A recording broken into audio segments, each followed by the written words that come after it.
बोलो सतगुरुदेव की जय हो। बोलो सतगुरुदेव की जय हो।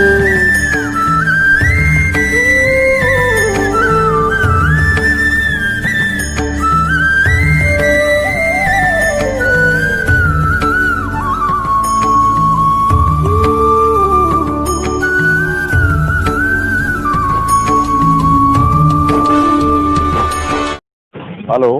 हेलो सत साहेब भगत जी। सत्साई बहन जी, सत्साई।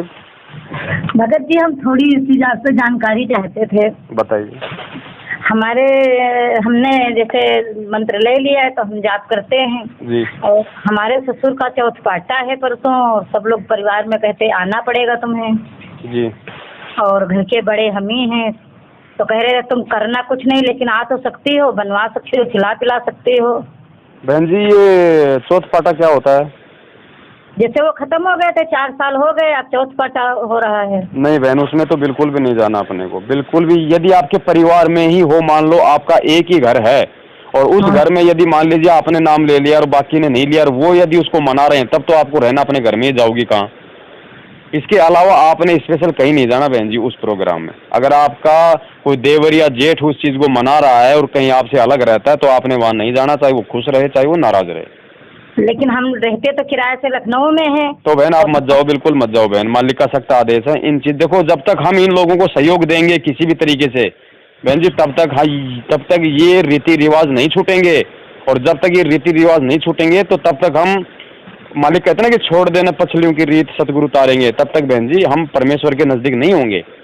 हमें इनमें सहयोग देना बंद करना पड़ेगा, चाहे कोई राजी हो चाहे कोई दुखी हो। हमें बहन जी भगवान को खुश करना है, हमारे परिवार वालों को खुश नहीं करना। अच्छा, जैसे हम मंत्र जाप करते हैं तो आंख मीच के थोड़ी ना करते, ऐसे ही करते ना बहन, परमात्मा ने कहा चाहे आंख मीच के करो, चाहे आंख खोल के करो, चाहे लेट के करो, चाहे बाथरूम में करो, चाहे कैसे भी करो, आत्मा से परमात्मा का संबंध है बस। और जोत जला दी जाती है, आरती वही पढ़ी जाती जो लिखी है किताब में, बस। बिल्कुल, चाहे वो लिखी हुई है, चाहे उसको लेके बैठ के कर लो, चाहे मोबाइल से कर लो, अगर समय नहीं है तो कानों में लीड लगा के कर लो, कहीं गाड़ी में जा रही हो तो कानों में लीड लगा के कर लो, कैसे भी कर लो बहन, होनी चाहिए मालिक की। और जैसे हमने आपसे कहा था बिटिया के बारे में, हमारी बिटिया की जो शादी हुई थी उसमें थोड़ी सी प्रॉब्लम है, वो लोग बहुत परेशान करते, तो हम तो कुछ नहीं कर सकते इधर उधर से। जैसे बिटिया कहीं से कुछ करवाना चाहे तो उससे हम सलाह दे सकते हैं, ऐसे नहीं ऐसे करवाना। क्या करवाना चाहती है? जैसे वो बाहर जा रही है, कह रही है मम्मी जैसे हमारे हस्बैंड नहीं बात मानते हैं और घर में सबके सुनते हैं, जो कोई हमें पीड़ित करता उसका भी साथ देते हैं, तो कह रही मम्मी हम कुछ उनको करवाएं जो हमारे पक्ष में बोले। ना ना ना ना ना बहन, आपने तो भूल कर भी सहयोग नहीं करना बहन जी, भूल कर भी। आप उस बहन को बोलो ना, बेटी तू परमात्मा का नाम क्यों नहीं लेती, तू परमात्मा से संकल्प कर, नाम दीक्षा ले, संकल्प नाम दीक्षा। मालिक रजा करेगा, उनकी बुद्धि फेरेगा या फिर क्या करेगा? हम कह रहे थे तो कह रही थी मम्मी इतनी जल्दी ये कुछ नहीं ठीक होगा, और हमको भी साल भर नहीं हुआ, हमसे कहेंगे करवा पूजो और ये करो वो करो, तो हम कैसे नहीं कर पाएंगे परिवार में रहकर। नहीं बहन, वो अगर अपने हिसाब से कोई अगर वशीकरण, जादू तंत्र, टोना टोटका जो भी करवाए वो उसकी मर्जी। आपने तो यस भी नहीं करना कि तू करवा दे, ऐसा भी नहीं बोलना आपने। नहीं, ये हम नहीं कहते करवा दो, लेकिन ये जैसे हम बता सकते बिटिया पहनने के लिए या खाने के लिए मत कोई चीज लेकर जाना वहाँ। कहाँ पे? जैसे अपनी ससुराल जैसे वो लोग ले जाना चाहें, पहली बात तो वो नहीं चाहते हैं, लेकिन तब भी हम लोग कोशिश कर रहे ले जाए। अगर वो ले जाना चाहें तो हम ये भी नहीं कह सकते कि बिटिया वहाँ किसी को खिलाना पिलाना नहीं, ऐसे हो जाए तो करवाना, वैसे ना करवाना, पहनाना हो या किसी को खिलाना पिलाना हो ये मत करवा। बहन जी देखो, आप मतलब कि सावधानी के लिए बोल सकती हो, वो भी जो मालिक की मर्यादा में हो, केवल सावधानी के लिए जो परमेश्वर की मर्यादा में हो। बाकी बहन एक चीज का ध्यान रख लेना, आपका संस्कार अलग है और उस बहन का संस्कार अलग है, भले ही वो आपकी बेटी है, लेकिन बहन जी हमें इस परमात्मा के ज्ञान से भी सोचना पड़ेगा। अब जैसे हमें गुरुजी ने बताया कि जो सीता थी, सीता को जंगल में वनवास हुआ था, वो राजा जनक की बेटी थी, तो क्या राजा जनक सीता के लिए बहन जी जंगल में महल नहीं बनवा सकता था, उसको सारी सुविधा नहीं दिलवा सकता था? लेकिन राजा जनक को मालूम था कि इसका संस्कार अलग है और मेरा संस्कार अलग है, मैं इसमें दखल अंदाजी अगर मैं दूंगा तो मैं परमात्मा का दोषी होऊंगा, तो उसको अपने हाल पे छोड़ दिया बहन जी उसको, सीता को, जबकि वो तो राजकुमारी थी, कभी नंगे पैर भी नहीं उतरी थी वो नीचे, लेकिन जंगल में उसके पैरों में कांटे चुभा करते थे, क्या उस राजा जनक को दुख नहीं होता था? लेकिन राजा जनक विद्वान था, उसको पता था कि हर प्राणी का अपना अपना संस्कार होता है। हम तो इस जन्म में एक दूसरे के माता पिता बाप बेटी हैं, पिछले जन्म में क्या पता वो कसाई था और आपको उसने जान से मार रखा हो। तो हमें बहन जी हर जीव का अलग अलग संस्कार है। ठीक है, हमसे जितना हो सके हम उनकी सेवा करें, हम उनका सहयोग करें, लेकिन वो भी अच्छे के लिए। हम ना उनको कोई गलत में सहयोग दे सकते हैं, ना हम उनका उनको कोई मतलब सलाह दे सकते हैं। हम यही सलाह कह दे रहे थे, हम कहे बिटिया गुरु जी का ध्यान करो। एक लोग और हैं, जैसे उन लोगों ने मलिहाबाद से नाम दीक्षा ली है राजसभा में, तो वो कह रहे थे अपने गुरु महाराज से कहो। गुरु महाराज तो सुनते हैं, अगर बच्चों के कोई परेशानी आती है तो हमने कहा हमारे गुरु महाराज तो जेल में, हम तो ध्यान ही कर सकते हैं। बस वो हमारे गुरु महाराज जी को बताने की जरूरत नहीं है। हमारे गुरु महाराज कोई हनुमान जी नहीं है जो उसके आगे घंटा बजाना पड़ेगा। वो अंतर्यामी है, उसको हमारे से पहले पता है। अगर उसका कोई भाग्य होगा। अब बहन जी आप एक बात बताओ, गुरु जी ने बताया कि आज लाखों बहन बेटियों का मतलब की बलात्कार हो रहा है?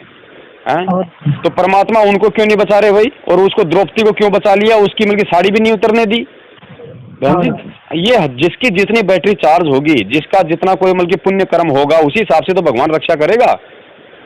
चलो आपके कहने से, चलो आपने गुरुजी से प्रार्थना कर ली, अगर आपने गुरुजी से अपनी बेटी के लिए प्रार्थना की तो पहली बात तो बहन आप परमात्मा की मर्यादाओं से दूर हो जाओगी, क्योंकि हम अपने टायर की हवा दूसरे के टायर में नहीं डाल सकते।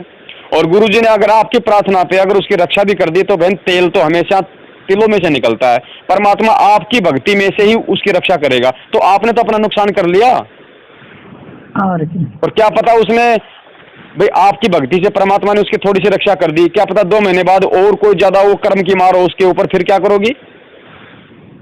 तो भगवान से जुड़ने की सलाह दो ना। बोलो भैया तू परमात्मा से प्रार्थना कर। हम तो अपने बच्चों 2 बच्चे और उनसे भी कहते हैं, जब से हमने घर में जो मूर्ति थी भगवान की तस्वीर वगैरह वो हटा दी तो कहते भैया नहीं, अगर तुम दीक्षा ले रहे हो, नहीं नाम ले रहे तो जो घर में पूजा करते थे वही किया करो। वो भी ये लोग नहीं सुनते। अब नहीं, उसके लिए भी मत बोलो बहन आप। वो लोग जो पूजा पाठ जो किया करते थे जो देवी देवताओं की, आप उसके लिए भी ये मत कहो कि आप वही शुरू कर दो, क्योंकि आप और हमें तो मालूम पड़ गया है ना कि वो तो नकली पूजा पाठ है। हम उनके लिए भी हम किसी को मतलब उत्साहित नहीं कर सकते। हम केवल परमात्मा की भक्ति के लिए ही हम किसी को बोल सकते हैं। कह रहे तो ये कोई ध्यान भी नहीं दे रहे। हम कह रहे चलो गुरु महाराज की तस्वीर रखी, यही दंडवत करो, नाम नहीं लिया तो क्या हुआ, दंडवत करो, प्रार्थना करो। बहन जी आप और हमारा काम केवल उनको सही सलाह देना है। बाकी वो देखो माने ना माने बहन, ना तो आपका दोष है, क्योंकि हर किसी का संस्कार है, हर एक जीव के साथ चलता है बहन। हमें इस चीज को मानना पड़ेगा। ये बात तो सही है। हाँ, क्योंकि बहन जी ऐसे तो एक बात बताओ, हमें कल को परमात्मा ने सार नाम दे दिया, सार शब्द दे दिया, और जैसे ही हमारा सतलोक जाने का टाइम हुआ पीछे से हमारे पोते की टांग कट गई, तो हमारा तो फिर वो पोते में ध्यान चला जाएगा, रोना धोना लगा रहेगा, तो सतलोक कैसे जाएंगे? तो हमें अगर उसकी टांग कट रही है, उसकी आंख फूट रही है, तो बहन ये मत देखो कि ये मेरे पोते की टांग कट रही है।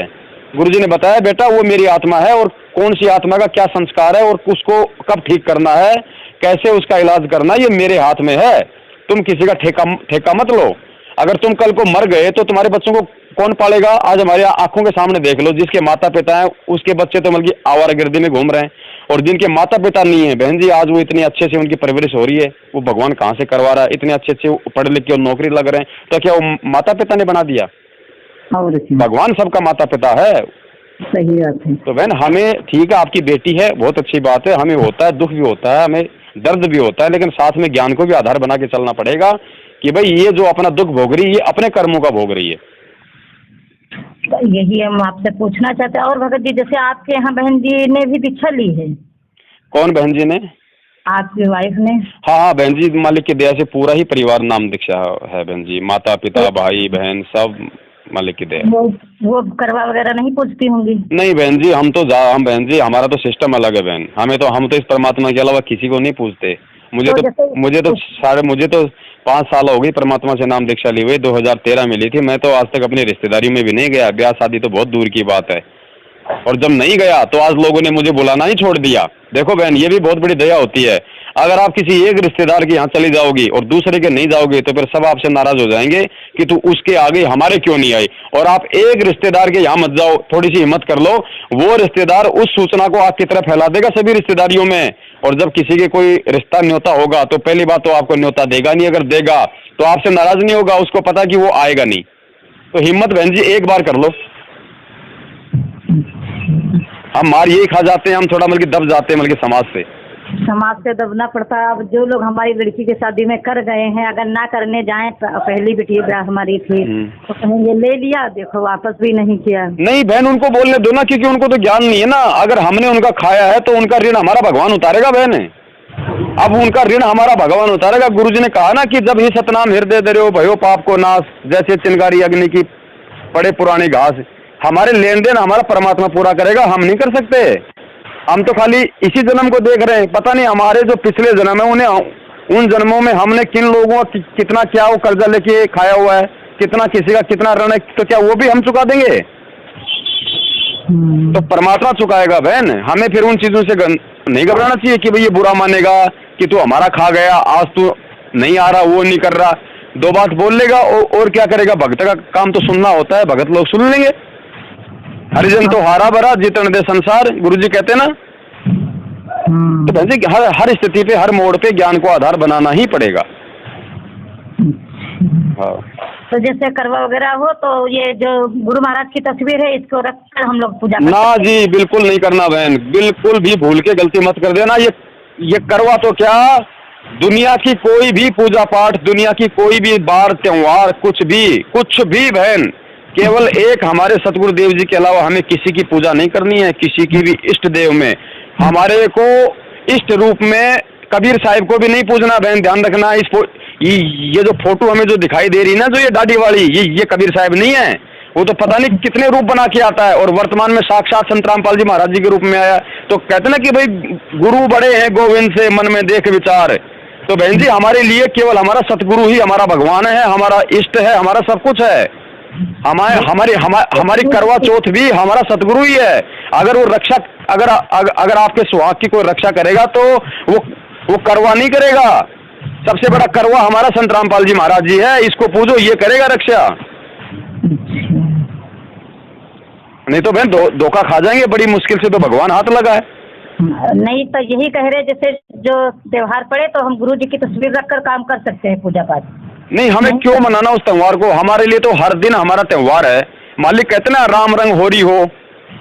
अच्छा। हमारा तो हर दिन त्योहार है, हर दिन होली है, हर दिन दिवाली है। ये तो जगत वालों के लिए है वो तो बस यही रोज जोश जलती रहे और ध्यान अपना। आप भगन जी आपके घर में रोज दिवाली मन रही है, रोज होली मन रही है। जब परमात्मा आपके साक्षात घर में बैठा हुआ है, जिस परमात्मा के लिए ऋषि मुनियों ने अपने लाखों करोड़ों अपने शरीर गड़ा दिए और उसको एक मतलब की झलक तक नहीं दी, और आज आपकी आंखों के सामने शरीर में आया हुआ है बहन, इससे बड़ा और करवा क्या होगा? इससे बड़ा और त्योहार क्या होगा आपके लिए?